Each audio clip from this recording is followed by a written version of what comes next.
삼성전자랑 SK하이닉스가 오늘 20만원, 100만원을 서로서로 돌파합니다. 굉장히 축하할 일이죠. 그래서 영상을 찍습니다. 거기다 코스피까지 덕분에 6천 넘기 직전까지 왔어요. 그러면 사람들 제일 고민인 게 더 가는 거 아니에요? 어디까지 가요? 이거 정말 궁금할 거 아니에요. 그래서 저도 궁금해서 그냥 말씀드립니다. 계속 올라가면서 설마 10만원 되겠어? 설마 15만원 가겠어? 설마 20만원 가겠어? 하면서 이제 계속 가다가 20만원을 오늘 터치합니다. 어제 미국 증시에 별로 안 좋았거든요. 그런데도 불구하고 오늘 3.58% 올랐어요. 왜냐하면 삼성전자 오늘 장 초반에는 하락이었었다가 갑자기 상승으로 돌변하더니 이렇게 상승 마감을 합니다. 3개월 동안 106% 올랐죠. 하이닉스는 3개월 동안 93% 올랐었고 1년 동안 치면 450% 정도 올랐었어요. 엄청나게 올랐었습니다. 오늘은 하이닉스가 좀 강했죠. 양전인 상태에서 끌고 올라가면서 5.57%까지 올라가는 모습을 보여줍니다. 자, 그런데 증권사랑 이제 전문가들이 여기서 더 올라갈 거라고 많이 말을 해요. 이유가 있겠죠. 개미 모아가지고 나중에 한번 빵 하려고 하는 거 아니야? 이런 생각을 하는데 예전과 다르게 이제 정보라는 게 그렇게 비대칭성이 많이 사라졌습니다. 미국의 정보와 한국의 정보와 개미들이 알고 있는 정보가 큰 차이가 없는 경우가 많아요. 그렇기 때문에 그들이 주장하는 근거들도 좀 볼 필요가 있다라고 보거든요. 그래서 빅테크 주가가 주춤한데도 불구하고 왜 엔비디아 주가는 잘 버티는 건지, 그리고 HBM을 공급하고 있는 삼성전자랑 하이닉스는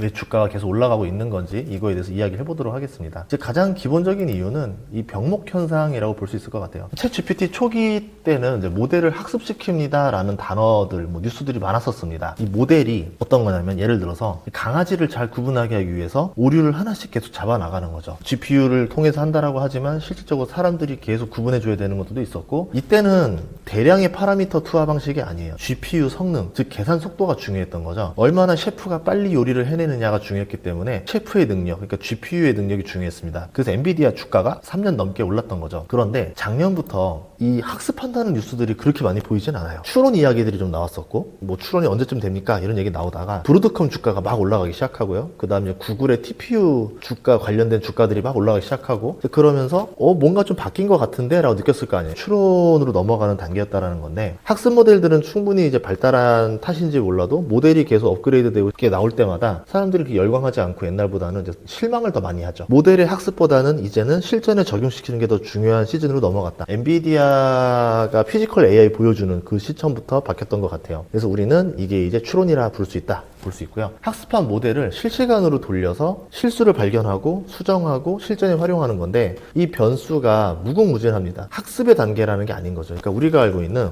기본 레시피 가지고는 대응할 수 없다라는 거예요. 수십억 명의 사람들이 자기가 원하는 라면대로 만들어줘라고 하는데 라면 봉지 하나 정도를 학습시킨 거 가지고는 감당이 안 된다라는 겁니다. 그래서 그것들을 계속 실시간으로 돌려서 수십억 개의 데이터가 들어오는 것들을 계속 이제 하다 보니까 이제 GPU가 빠르게 공급하는 게 중요한 게 아니라 이제는 얼마나 이렇게 보조 셰프들이 기본된 학습식을 빠르게 갖다 주느냐, 이게 중요한 거로 바뀌게 됐다라는 거죠. 요리를 개발하는 게 학습이라면은 이제는 반제품된 요리를 빠르게 요리사한테 줘서 요리사가 응용 개발하는 게 중요해진 겁니다. 추론은 자율주행 로봇 등한테 기본적인 학습을 하고 나면은 나머지는 변수가 천지라는 거죠. 이제 스스로 알아서 변수를 계산하고 문제 해결을 찾아내야 되는데, 시중에 돌아다니는 자율주행 자동차가 많아지면 수십억 대가 될 거고 로봇도 그렇게 될 겁니다. 기본적인 룰을 들고 와서 여기서 지금 우리 변수가 뭐지? 이거를 찾아낸 다음에 그 변수에 맞게 가장 가까운 정답을 찾아내서 줘야 되겠죠. 이게 추론이잖아요. 그 기본 레시피를 계속 저장하고 있다가 수십억 명이 동시에 요구할 때마다 계속 줘야 됩니다. 계속 배달을 해줘야 되겠죠. 이제 보조 셰프들이 밑간하고 기본적인 거 만들어주잖아요.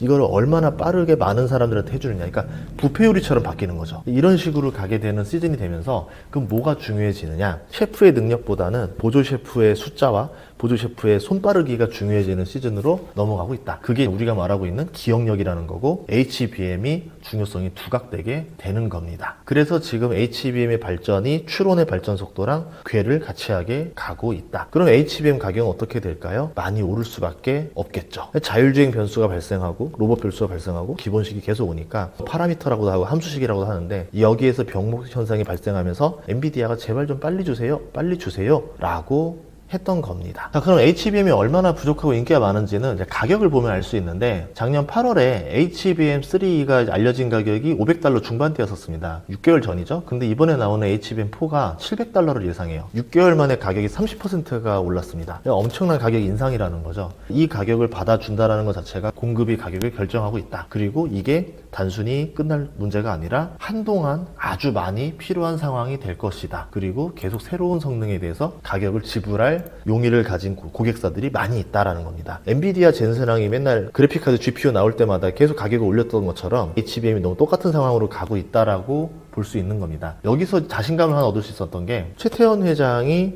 SK하이닉스 올해 $1,000억 벌 수도 있을 거다. 괴물칩이 돈을 벌어다 줍니다. 라는 말을 하는데, 이거 몇 년 전에 젠슨왕이 했던 말이랑 똑같은 말이잖아요. 그 말을 지금 하고 있는 상황이라는 겁니다. 그러면 한번 계산을 해봤어요. 지금 오늘 100만 원 넘은 SK텔레콤 시가총액이 100조가 넘습니다. 오늘 SK하이닉스 주가가 많이 올라서 시가총액이 700조를 넘겼어요. 주가는 100만 원을 넘겼고 716조인데 영업이익이 146조로 지금 계산해보고 있거든요. 올해 말에. 그럼 순이익이 118조가 나올 겁니다. 이거를 나눠보니까 PER이 6배가 나와요. 마이크로는 그러면 어느 정도 나오냐? SK하이닉스보다 한 수 아래로 보고 있잖아요. 그런데 PER이 12배가 나옵니다. SK하이닉스 PER을 12배로 봐야 되는 거 아니냐가 되면은 200만 원 주가를 볼 수도 있다라는 거죠. 삼성전자가 9배인데 그럼 삼성전자보다도 SK하이닉스가 조금 더 싼 상황이라는 거죠. 기준점을 뭐로 잡느냐에 따라서 지금 주가가 비싸다라고 말할 수가 없게 되는 겁니다. 그러면 지금 PER이 6배인 기업 가지고 비쌉니다라고 말하면 안 된다라는 거죠. 추정 PER을 잘 보셔야 되는데, 지금 올해 말 PER 가지고도 이 정도예요. 제가 좋아하는 건 한 2년 뒤에 PER 좋아하거든요. 2년 뒤에 PER은 더 저평가로 내려갑니다. 이상하다. 주가가 엄청 올랐는데 왜 PER은 나날이 떨어지지? 실적 올라가는 속도를 주가가 따라잡지 못하고 있다. 이렇게 볼 수 있겠죠. 거기에다가 이게 코스피까지 들고 올라가고 있다. 외국계 증권사가 어떻게 보고 있냐면은,